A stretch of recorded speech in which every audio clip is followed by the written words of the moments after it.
Jejak pria pelaku pembunuhan AP di Hotel Palembang, 2 jam check-in bersama, motor korban ikut hilang.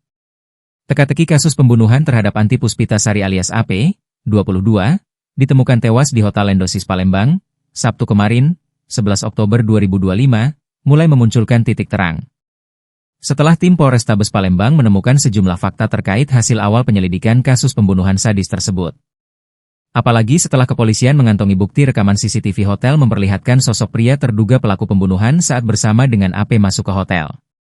Terduga pelaku bersama dengan AP berada di kamar selama 2 jam. Hal ini berdasarkan jam check-in keduanya pada pukul 16 waktu Indonesia Barat. Di mana pada pukul 18 WIB, terduga pelaku pria meninggalkan kamar disewa dan mengunci pintu kamar tersebut.